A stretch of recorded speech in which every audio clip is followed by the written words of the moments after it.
여러분 유명한 소설가가 있죠. 어니스트 해밍웨이라고 뭐 무기여 자리 거라 누구를 위하여 종을 울리나. 근데 이분의 대표작이 있잖아요. 뭐죠? 노인과 바다. 1952년도에 이 소설을 씁니다. 어니스트 해밍웨이가 어마어마한 스타덤에 올라가게 되고 노벨 문학상을 받습니다. 퓰리처상도 받습니다. 저 쿠바의 어느 한 작은 어촌 마을에 한 어부를 주인공으로 쓴 소설입니다. 소설 내용이 이렇습니다. 그 주인공이 산티아고라는 할아버지 어부입니다. 아주 늙은 어부. 여러분 늙은 어부 그러면 우린 대개 뭘 생각하죠? 노련한 어부, 그죠? 바다 물때도 잘 알고 바닷길도 잘 알고 때마다 포인트가 어딘지도 잘 알고. 그러니까 사실은 늙은 어부 그럴 때 완력은 좀 떨어져도 그 쌓여있는 경험치를 가지고 항상 고기잡이에 성공하는 사람이어야 되는데, 여기 이 산티아고라는 늙은 어부가요, 베테랑 어부인데 무려 84일 동안 고기를 한 마리도 못 잡습니다. 84일. 여러분 84일 동안 못 잡았다는 얘기는 언제 잡았다는 거예요? 85일째 잡았다는 거죠. 성경에 나오는 예수님의 제자들은 하루 저녁 못 잡은 거예요. 공친 거예요. 허탕친 거예요. 근데 이 어부는 84일간 공을 칩니다. 여러분 84일 동안 그 노련한 어부가 바다만 나가면 빈손으로 돌아오네요. 마을 사람들이 뭐라고 이야기하겠어요? 조롱하는 거죠. 그게 하루, 이틀, 사흘, 나흘, 열흘, 한 달, 두 달 지나니까 이제 이 마을에서 이 산티아고 할아버지는 왕따가 됐어요. 스페인어로 살라오, 이게 뭐냐면 자기 운을 다 쓴 사람, 우리말로 재수 없는 사람이에요. 그러니까 저 사람은 이제 더 이상 복이 없어. 그러니까 저 사람하고 가까이 지내면 나도 복 떨어져. 저 사람 배에 태웠다간 우리도 공치는 거야. 이런 살라오라고 하는 조롱을 듣습니다. 다 마을 사람들 전부가. 근데 딱 한 사람만 이 할아버지 어부 산티아고 편을 듭니다. 그 마놀린이라고 하는 소년이에요. 이 소년은 전적으로 이 할아버지 어부의 편이에요. 언젠가는 성공할 거라, 언젠가는 저 할아버지가 멋지게 고기 잡아올 거다, 그렇게 믿고 있는 거죠. 85일째 어김없이 바다로 나갑니다. 여러분 놀라운 거죠. 계속해서 자기 사명의 자리로 나가는 거죠. 85일째 나가요. 낚시를 던졌는데 이 낚싯바늘을 어마어마한 게 뭅니다. 5.5m짜리 청새치가 이 미끼를 물었습니다. 이 할아버지가 타고 나간 뗏목 배, 작은 배보다 더 큰 5.5m짜리 청새치. 물었다고 끝나는 게 아니죠. 사투를 벌여야 되는 거죠. 무려 사흘 밤낮으로 이 청새치하고 씨름을 합니다. 낚시 해본 분들은 알 겁니다. 그냥 민물에서 작은 낚시 해본 사람들이 그냥 뭐 올리면 되는데, 이 바다에서 큰 거 낚는 사람들은 그래서 릴을 풀었다 감았다 풀었다 감았다, 이 밀당을 해야 됩니다. 이 고기 기운을 다 빼놓아야 끌고 올 수 있는 거니까 계속 릴을 당겼다 또 쭉 풀어줬다 또 릴을 당겼다 풀어줬다. 이걸 무려 사흘 밤낮을 합니다. 몸에 상처가 나고 소나기는 마비가 돼가지고 경련이 일어날 정도로. 드디어, 근데 이 과정을 보면 참, 이 산티아고 할아버지가 그 청새치를 마지막엔 형제라고 부릅니다. 야, 너도 대단하다 인정하는 거예요. 인정. 그 청새치에 대한 연민, 존경, 인정, 뭐 이 과정을 속에 통해서 결국은 그 청새치를 낚아 올립니다. 배에 실을 수는 없어요. 너무 커서 배에 묵습니다. 이제 돌아오기만 하면 됩니다. 근데 이게 웬일입니까? 땡기고 밀고 잡아 올리는 과정 속에 이 청새치 상처가 나고 피가 났을 거 아니에요. 이 피 냄새를 맡은 상어떼들이 배에 달려들어요. 그래서 그 배를 젓는 노에다가 칼을 달고 칼을 붙이고 그걸로 상어들을 쫓아가며 작살로 몽둥이로 상어들을 패가며, 그리고 한 손으로 노를 저어가며 폭우로 돌아옵니다. 무사히 돌아왔는데 돌아와서 보니 그 5.5m 되는 큰 청새치 살은 상어들이 다 뜯어먹었고 뼈만 남았습니다. 큰 흰색의 뼈, 생선 가시만 꼬리까지. 기진맥진하게 포구에 도착한 산티아고는 자기 오두막에 들어가 깊은 잠에 빠집니다. 아침이 됐는데 난리가 났습니다. 마을 사람들과 관광객들이 어마어마한 청새치 그 뼈를 보고, 이야, 산티아고가 해냈구나. 저 할아버지가 해냈구나. 그때 소년 마놀린이요, 할아버지 오두막 앞에 앉아 산티아고 할아버지가 깨어나기만을 기다리며 눈물을 흘립니다. 소년이. 할아버지는 꿈을 꾸는데 그 꿈에 사자의 꿈을 꿉니다. 예전 아프리카에서 보았던 그 위풍당당했던 큰 사자의 꿈을 꿉니다. 그걸로 소설이 끝납니다. 그 소설의 마지막 문장이 이렇게 되어 있습니다. 노인은 사자 꿈을 꾸고 있었다.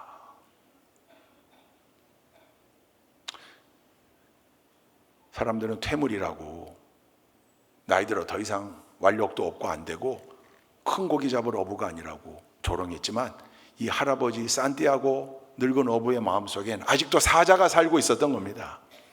끝없는 열정. 이 노인과 바다라는 이 작품이요, 굉장히 감동적인 작품이에요. 영화로도 만들어져서 영화로도 볼 수 있습니다. 뭉클합니다. 우리 여기 계신 시니어 세대들에게도 엄청난 도전이 될 수 있는, 우리 교회 시니어 분들에겐요, 아직도 사자가 한 마리가 아니라 두세 마리씩 살고 계신 것 같아요. 할렐루야. 나이는 숫자에 불과해요. 이 소설이 인간에 대한 존엄, 불굴의 의지, 나이 들었다고 못하는 게 어딨나. 아직도 영원히 청년, 갈렙과 같은, 늘 믿음으로, 우리는 믿음으로 살면서 믿음 안에 하나님 보내주신 사자를 한 마리씩 키워가며 할 수 있다, 하면 된다. 할렐루야. 그래서 신앙적 관점에서도 이 노인과 바다를 읽으면 너무 감동되어지는 부분이 많습니다. 여러분, 많은 사람들이 우리 인생을 이 바다의 항해에 비유하곤 합니다. 광야에도 비유하고 바다의 항해에도 비유합니다.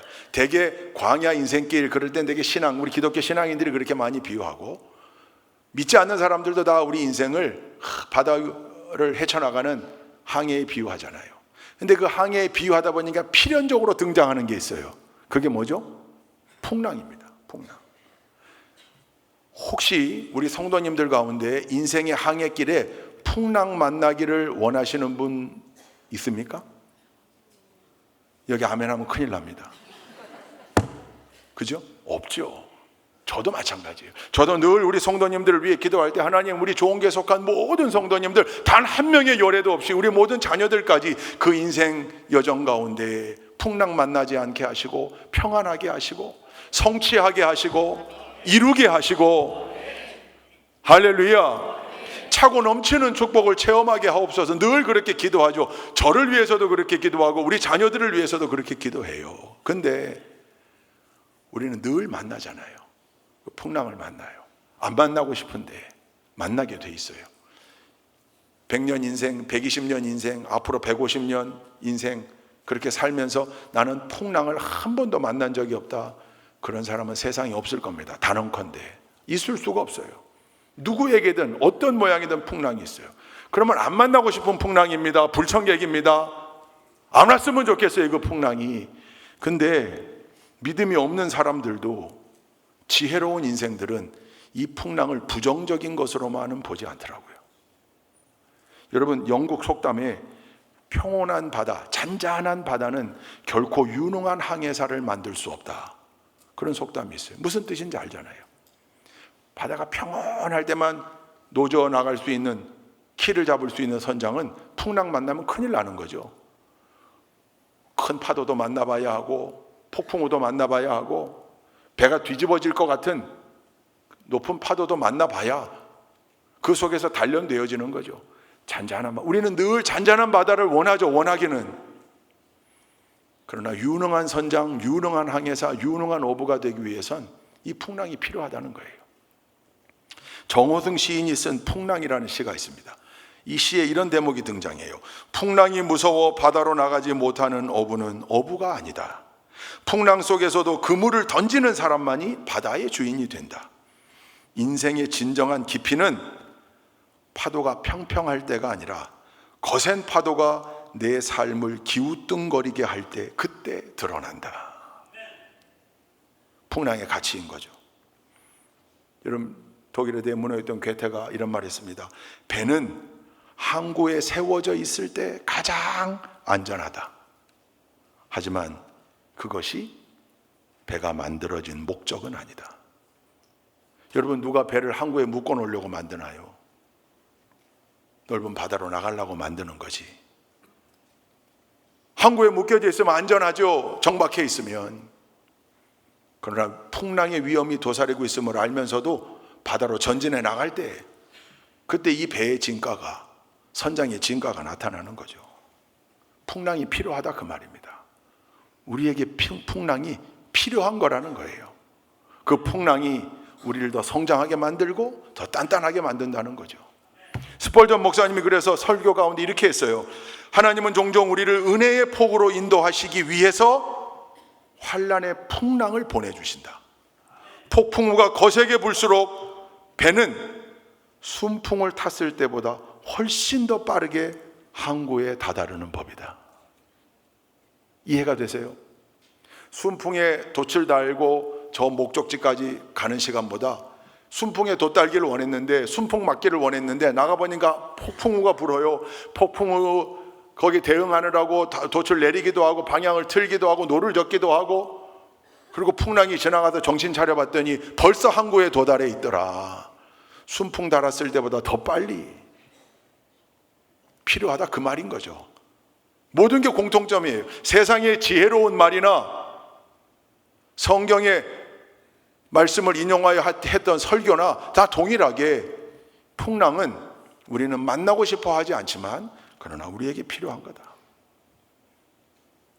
요즘 잘 나가는 목사님이죠. 책 많이 쓰신 팀 켈러 목사님, 고통에 답하다라는 책이 있습니다. 거기에도 이렇게 나와요. 예수님이 배 안에 주무시고 계셨다는 것은 그분이 풍랑을 두려워하지 않으셨다는 뜻이다. 그분은 창조주이시기에 바람과 바다의 주인이시다. 우리가 인생의 풍랑 속에서 두려워하는 이유는 풍랑의 크기 때문이 아니라 주님이 나를 잊으셨다고 생각하는 불신 때문이다. 풍랑은 내 믿음의 바닥을 확인시켜주는 거울이다. 여러분, 스펄전 목사님이나 팀 켈러 목사님이나 아니면 세상 사람들의 지혜나 속담이나 다 동일하게 얘기하고 있어요. 풍랑이 필요하다. 풍랑은 우리를 단련시킨다. 그럼에도 불구하고 풍랑 만나기를 기도하는 분은 없을 겁니다. 그렇죠? 하나님, 큰 풍랑을 만나서 성장하게 하옵소서, 그렇게 기도할 필요는 없습니다. 필요하시면 하나님이 보내주실 거기 때문에 그렇습니다. 다만 그 풍랑을 만났을 때 이 풍랑이 재수가 없어서 만나는 풍랑, 내 운이 다해서 만나는 풍랑, 다른 길로 갔어야 만나지 않을 텐데 이 길 선택하는 바람에 내가 이 어려움 만나네. 이 길 선택하도록 인도했던 주변의 사람들 탓하고 원망하고 신발 벗어 주저앉아 땅바닥을 때려보며 한탄한들 우리에겐 도움이 되질 않는 거죠. 다만 풍랑이 올 때 아하, 풍랑을 보내신 이도 하나님이시오, 이 풍랑을 꾸짖어 잠잠하게 잔잔하게 하실 분도 하나님이시니 내가 그 하나님 온전히 바라보며 의지하겠노라. 그 믿음으로 더 하나님을 선명하게 바라보기 위해 결단하고 노력하는 그 믿음의 일꾼들이 다 되시기를 주님의 이름으로 축원드립니다. 성경에 보면 오늘 우리가 마가복음 4장을 읽었습니다. 성경에 보면 풍랑 이야기가 꽤 많이 나와요. 많이 나옵니다. 근데 그 풍랑의 이야기들을 다 종합해 보니까 3개 카테고리로 분류할 수 있겠더라고요. 오늘 원래 본문을 다 읽었어야 되는데 그냥 마가복음 4장만 대표로 읽은 거예요. 한번 3개 카테고리를 볼까요? 첫 번째가 죄의 길에서 돌이키게 하실 목적으로 우리에게 보내주시는 풍랑입니다. 우리를 깨닫게 하시려고 보내는 풍랑. 여러분, 심판의 풍랑이 아니에요. 벌의 풍랑이 아니에요. 만약 심판의 풍랑이라면 뒤집어져 죽어야죠. 이 대표적인 풍랑이 요나가 만났던 풍랑입니다. 만약 하나님이 불순종하는 이 요나를 벌주기 위해서 큰 형벌을 내리기 위해서 그 풍랑을 만나게 했다면 니느웨로 가라고 했던 하나님의 말씀에 불순종하여 다시스로 향했던 요나가 불순종의 죄로 풍랑을 만나 죽었더라, 그렇게 나와야죠. 근데 하나님은 요나를 죽이지 않아요. 그 방향을 턴하게 하신 거예요. 대표적인 게 요나가 만났던 풍랑. 하나님이 우리에게 풍랑을 보내주시되 지금 네가 제대로 된 길로 가고 있냐? 나는 너한테 니느웨에 가서 복음 전하라고 했는데 너는 왜 스페인 다시스로 가고 있느냐? 방향을 틀어라. 현재 좌표를 확인해보고 하나님의 뜻에 맞게 삶의 좌표를 수정하도록 하게 하기 위하여 주시는 풍랑이라는 거예요. 요나가 만났던 풍랑이 대표적입니다. 한번 읽어보십시다. 요나서 1장 11절에서 15절까지 함께 읽습니다. 시작. 바다가 점점 흉흉한지라 무리가 그에게 이르되 우리가 너를 어떻게 하여야 바다가 우리를 위하여 잔잔하겠느냐 하니 그가 대답하되 나를 들어 바다에 던지라. 그리하면 바다가 너희를 위하여 잔잔하리라. 너희가 이 큰 폭풍을 만난 것이 나 때문인 줄을 내가 아노라 하니라. 그러나 그 사람들이 힘써 노를 저어 배를 육지로 돌리고자 하다가 바다가 그들을 향하여 점점 더 흉흉함으로 능히 못한지라. 무리가 여호와께 부르짖어 이르되 여호와여 구하고 구하오니 이 사람의 생명 때문에 우리를 멸망시키지 마옵소서. 무죄한 피를 우리에게 돌리지 마옵소서. 주 여호와께서는 주의 뜻대로 행하심이니이다 하고 요나를 들어 바다에 던짐에 바다가 뛰노는 것이 곧 그친지라. 우리가 잘 아는 스토리입니다. 하나님은 아수르의 수도인 니느웨에 가서 하나님 말씀을 전하라고 그랬는데 요나는 싫었거든요. 저 니느웨 왜 원수 같은 저 민족, 우리 민족 힘들게 하는 저 민족에게 가서 복음을 전할까? 아니다, 나는 그럴 수 없다. 그러고 다시 쓸어가는 배를 탔는데 이렇게 풍랑을 만난 거예요. 하나님 풍랑을 보낸 거죠. 요나를 버주려고 보낸 게 아니라, 죽이려고 보낸 게 아니라 요나로 하여금 방향을 틀게 하려고 보낸 겁니다. 요나는 이미 깨닫습니다. 오늘 말씀해 보니까 이 풍랑을 만난 요나는 잠들어 있었거든요. 사람들이 깨웁니다. 나와서 보니까 이 배가 다 파손되게 됐어요. 모두가 죽게 됐습니다. 그때 요나는 이미 깨닫습니다. 나 때문에 하나님 풍랑을 보내셨구나. 그래서 여러분, 요나가 직접 바다에 뛰어듭니까? 어떻게 합니까? 가끔 물어보면 요나가 직접 다이빙 했다고 그러는데 아니요. 요나는 자기의 잘못인 줄 알고 뱃사람들에게 자기를 던지라고 말합니다. 이미 다 깨닫고 있었어요. 내 잘못 때문에 하나님이 진노하셨다. 근데 하나님은 요나를 벌하는 것으로 끝내는 게 아니라 요나를 돌이키게 하셨습니다. 방향을. 그러니까 우리로 하여금 지금 그 잘못된 죄의 길에서 떠나라. 네가 지금 향하고 있는 방향은 잘못됐다. 방위각을 새로 설정해라. 너의 원래의 목적지는 니느웨다. 바꿔라. 뱃머리를 돌려라. 그거 깨닫게 하려고. 그러니까 여러분, 이 스토리에서 아주 중요한 부분이 있어요. 성경 말씀으로 표현되어 있지 않지만 행간을 읽어보면 하나님은 요나를 어떻게 하고 계셨던 거예요? 계속 지켜보고 계셨던 거예요. 그래서 혹자는 요나가 만났던 풍랑은 죄와 형벌의 풍랑이 아니라 사랑의 추적의 결과이다, 그렇게 표현했어요. 하나님이 사랑의 마음을 가지고 요나를 계속 추적하고 계셨다고요. 사랑의 반대말이 뭡니까? 무관심이라고요. 요나가 어디로 가든지 내던져두어, 내버려두어, 저 녀석이 어디로 가든지 순종해서 니느웨로 가면 다행이고 딴 데로 가면 거기 심판이 있겠지. 그게 아니고요. 하나님은 지금 GPS처럼 요나를 예의주시하면서 요나가 지금 어디로 가고 있는지를 전부 추적하고 계셨던 거예요. 사랑의 마음으로.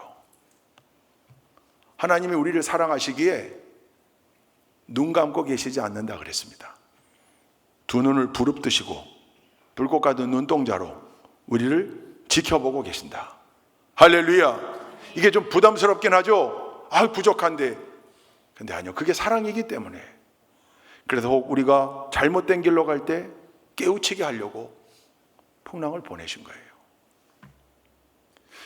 여러분, 우리 대한민국의 광역자치단체마다 사단이 하나씩 있습니다. 육군사단, 향토사단이라고 그래요. 지역을 지키는 사단이에요. 저 위에 경기도는 51사, 충남 32사, 밑에 전북 35사, 전남 31사, 뭐 오른쪽에 53사, 54 다 있어요. 39사. 우리 충북은 어디죠? 예, 우리 여기 다 37사 신교대를 통해서 훈련받고 방위하신 분들이 많을 거예요. 여기 향토사단이라 방위병들이 필요하거든요. 37사단이 딱 구별되는 게 있어요. 유일하게 바다가 없어요. 37사는 책임져야 될 해안 경계 책임 지역이 없어요. 37사만 없어요.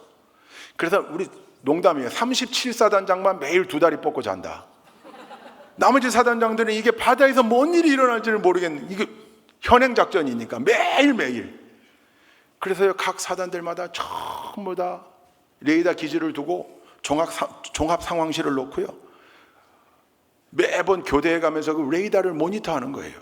바다에 나가 있는 수많은 어선들요 전부 추적 번호를 부여하고 그걸 전부 추적하고 있는 거예요. 그러다가 뭔가 움직임이 이상하다 그러면 해양경찰에게도 출동해봐라 그러고, 항만청하고 같이 하지만 육군 해안부대가 제일 근해에서부터 먼 곳까지. 왜요? 적이 침투할 때 그렇게 침투하니까. 그래서 나중에 일들이 벌어져요. 나중에 주로 미리국한 사람들이 잡혀요. 조사하다 보니까 루트가 나오네. 미리국한 일당에 잡혔다 그러면 그때부터 해안 책임지고 있는 사단장들은 노심초사, 저것들이 어디로 들어와, 우리 책임 지역으로 들어왔을까, 어디로 들어왔을까 알지를 못하는 가운데 그 작은 배 고무보트 타고 그리고 들어오니까 잘 발견해내기도 어렵고 추적하기도 어려워요. 더군다나 그걸 우리 해양 경계병들이 잘 8시간 3교대 하면서 그거 다 보고 있는데 그 가끔 묵상할 때가 있잖아요. 보다가 잠시 묵상하다 깨어나면 추적 놓치는 거죠. 그새 들어와요. 그런데 조사해 보니까 글로 들어왔대. 그러면 사후에도 거기가 문책을 당하는 거예요. 그러니까 한 배도 놓치지 않게 추적하려고 노력하지만 그게 어디 쉽습니까? 참 어려움이 많아요. 근데 위대하신 우리 하나님은요, 당신의 백성, 당신의 자녀들을 단 한 사람도 놓치지 않고 추적하고 계신다는 뜻이에요. 그리고 그들의 좌표가 잘못됐을 때, 그들의 항해 노선이 잘못됐을 때 방향을 돌이키라고 풍랑을 보낸다는 거죠. 요나가 만난 풍랑이 그랬습니다. 이게 첫 번째 카테고리예요. 하나님은 나로 하여금 깨닫게 하려고 때때로 풍랑을 보내시는구나. 스탑! 죄의 길에서 스탑! 돌이켜라. 세상으로 나아가던 멸망이 있다. 다시금 하나님께로 돌이켜라. 그래서 우리의 풍랑을 되돌아보고 성찰해 봐야 되는 거죠. 그게 첫 번째 카테고리예요. 두 번째 종류의 풍랑은 무엇인가? 오늘 우리가 읽은 본문 마가복음 4장 스토리 플러스 마태복음 17장 스토리 다 두 번째 카테고리예요. 어떤 풍랑인가? 훈련과 시험을 통해 우리를 성장하게 하실 목적으로 하나님이 보내주시는 풍랑, 일명 레슨 풍랑입니다. 우리를 레슨 시키려고. 그러니까 하나님의 커리큘럼에 풍랑이 필수 과목으로 있는 거예요. 때때로 보내시는 거예요. 강도는 사람마다 다르겠죠. 한 1m짜리, 2m짜리, 3m짜리, 5m짜리 보내시는 거죠. 왜? 우리를 성장케 하실 목적으로. 오늘 우리가 읽은 마가복음 4장 본문에 보면, 여러분 마가복음 4장이 유명한 장이거든요. 하나님 나라 비유의 장이에요. 하나님 나라를 설명하시는데 엄청나게 많은 비유로 설명하시고 그 끝에 요 사건이 일어나요. 제자들과 함께 배 타고 가자 그랬는데 예수님이 타고 있는 배에 풍랑이 일어 다 죽게 됐을 때 주무시던 예수님이 일어나 바람과 바다를 꾸짖어 잠잠케 하셨다. 하나님 나라를 그렇게 가르쳐 주신 예수님이 제자들 데리고 바다로 들어가 풍랑을 만나게 하므로, 근데 그 풍랑을 예수님이 꾸짖어 잠잠케 하시는 모습을 제자들에게 직접 보여주며 예수님이 권능의 하나님이심을 몸소 보여주신 거예요. 체험케 한 거예요. 그 장면을 본 제자들이 압도당했을 겁니다. 야, 우리 선생님이 이런 분이시구나. 할렐루야. 이 수업이었어요. 마태복음 14장은요, 우리가 잘 아는 스토리인데 이거 한번 읽어보시죠. 22절 23절만 읽어봅시다. 22절 23절 시작. 예수께서 즉시 제자들을 재촉하사 자기가 무리를 보내는 동안에 배를 타고 앞서 건너편으로 가게 하시고 무리를 보내신 후에 기도하러 따로 산에 올라가시니라. 점을 매 거기 혼자 계시더니 24, 25절도 혹시 준비되어 있나요? 24절 제가 읽을게요. 배가 이미 육지에서 수리나 떠나서 바람이 거스름으로 물결로 말미암아 고난을 당하더라. 25절 밤 사경에 예수께서 바다 위로 걸어서 제자들에게 오시니, 그 유명한, 제가 이거 가지고 설교했었죠.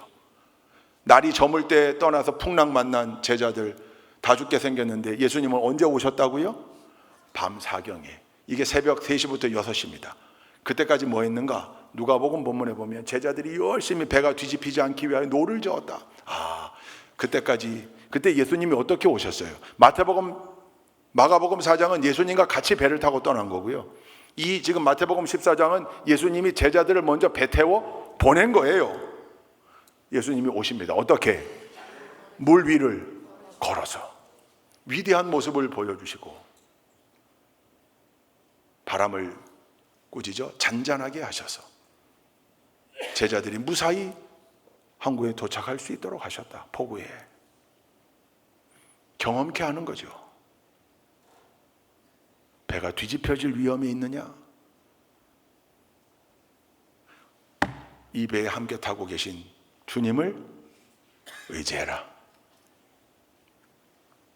바다 위를 걸어 풍랑 만난 우리를 밤 사경에 찾아오시는 예수님을 기억해라.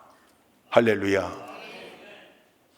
여러분, 이 두 스토리에 아주 공통점이 있는데 마가복음 4장 35절 그날 저물 때에 제자들에게 이르시되 우리가 저편으로 건너가자 하시니 그랬어요. 우리가 저편으로 건너가자. 지금 배를 왜 탄 거예요? 누구 때문에 탄 거예요? 예수님 때문에 탄 거예요. 마태복음 14장은요, 이것도 마찬가지로 제자들을 배 태워 보냈다고 그랬어요. 이것도 예수님 때문에 탄 거예요. 예수님이 타라고 그래서 탔어요. 순종의 길에서도 풍랑 만나더라. 믿음으로 순종하여 말씀에 순종하여 갈 때에도 풍랑을 만나더라. 왜? 그럴 수밖에 없는 게 그 풍랑을 주님이 보내주신 거니까. 레슨 풍랑이니까. 그때 주님은 바다 위를 걸어와 제자들을 풍랑 가운데서 지켜주셨다. 그러니 여러분, 우리를 단단하게 만들 목적으로 주시는 풍랑, 일명 레슨 풍랑, 그 풍랑을 재수 없어서 만난 풍랑으로, 운이 다해서 만난 풍랑으로 그렇게 치부하면 안 되겠죠. 풍랑을 보내신 이도 하나님이시오, 풍랑을 꾸짖어 잔잔하게 하실 이도 하나님이시다, 주님이시다. 여러분, 이 믿음이 우리에게 있어야 할 줄로 믿습니다. 순종의 길에서도 풍랑 만납니다. 그런데 중요한 것, 그 풍랑은 결코 나를 망가뜨리지 못한다. 망가뜨리지 않는다. 침몰시키지 않는다. 왜? 주님의 계획 아래 보낸 풍랑이니, 우리를 단단하게 할 목적으로 보내신 풍랑인데, 여러분, 우리를 망하게 하시겠습니까? 그렇게 할 리가 없습니다. 이게 두 번째 카테고리의 풍랑입니다. 풍랑은 하나님이 보내시는 건데, 첫 번째 우리의 현재 좌표를 살펴보게 하시고 깨닫게 하시고 죄의 자리에서 떠나게 하시고 돌이키게 하실 목적으로 보내시는 풍랑이 첫 번째라면, 두 번째 풍랑은 그 풍랑 만나 연단시키시고 단단하게 하시고 오직 주님을 바라보는 훈련시키시고 주님을 더욱더 신뢰하는 믿음의 성장과 훈련을 위해서 우리에게 보내시는 풍랑이라는 거죠. 그럼 세 번째는 뭔가? 잊었던 약속을 다시 상기하고 붙잡아 사명의 길을 제대로 걸어가게 하실 목적으로 보내는 풍랑이에요. 그게 대표적인 게 사도행전 27장에 나오는 바울이 만난 풍랑입니다. 이거 다 읽기가 시간이 좀 걸리니까 14절 15절 한번 읽어보십시다. 14절 15절 시작. 얼마 안 되어 섬 가운데로부터 유라굴로라는 광풍이 크게 일어나니 배가 밀려 바람을 맞추어 갈 수가 없어 가는 대로 두고 쫓겨가다가 큰 유라굴로 광풍을 만납니다. 23절부터 26절까지 읽습니다. 23절부터 23절 시작. 내가 속한 바 곧 내가 섬기는 하나님의 사자가 어젯밤에 내 곁에 서서 말하되 바울아 두려워하지 말라. 내가 가이사 앞에 서야 하겠고 또 하나님께서 너와 함께 항해하는 자를 다 내게 주셨다 하였으니. 25절 26절. 그러므로 여러분이여 안심하라. 나는 내게 말씀하신 그대로 되리라고 하나님을 믿노라. 그런즉 우리가 반드시 한 섬에 걸리리라 하더라. 아멘. 여러분, 사도 바울이 지금 로마로 압송되어 가는 중입니다. 죄수의 신분으로. 근데 이미 바울은 본인이 왜 로마로 가야 되는지를 명확히 알고 있었습니다. 하나님 명령이었어요. 누구 앞에 서야 하리라? 황제 앞에 서야 하리라. 그게 하나님의 약속이기도 했고 바울에겐 사명이었습니다. 그렇게 가는 중에 지중해에서 엄청난 광풍을 만납니다. 유라굴로라는 광풍이 다 죽게 생겼어요. 성경 읽어보면 그 풍랑에 익숙할 만한 뱃사람들도 두려워 떨며 배에 있는 모든 짐을, 화물을 다 배에 내던지고, 그리고서도 살아날 가망성이 없다. 우리는 다 죽게 되었다. 근데 그때 바울이 사람들 앞에 서서 말하는 거예요. 걱정하지 마라. 걱정하지 마라. 하나님이 나를 로마 황제 앞에 세우겠다고 했다. 그리고 어젯밤 다시 나에게 약속하셨다. 사자를 보내어 그 배에 타고 있는 276명 모두를 내가 구원하리라. 할렐루야. 작년에 성지순례 갔을 때 우리가 그 루트를 통해 배를 타고 갔습니다. 그때 가판위로 우리 성도들 다 올라오게 해서 찬송하고 예배드리고 이 말씀 읽었습니다. 그리고 제가 말씀 전했습니다. 276명이 다 살아났습니다. 바울을 빼면 몇 명입니까? 275명입니다. 그 사람들은 바울 덕분에 살아난 사람들입니다. 바울 덕분에 살아난 275명.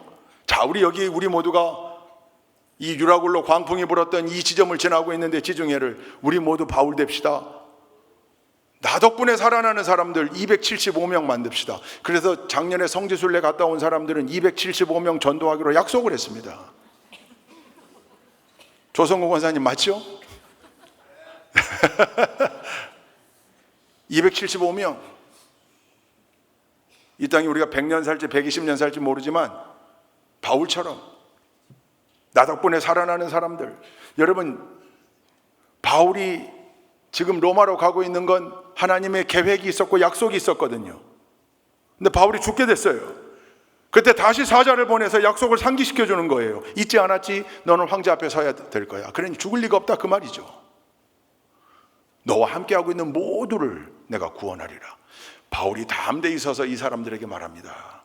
한 사람도 죽지 않을 겁니다. 하나님이 어제 사자를 보내어 내게 말씀하셨습니다. 천사를 보내어. 여러분, 단 한 사람도 죽지 않을 겁니다. 구원을 선포한 대로 276명 전원이 생존합니다.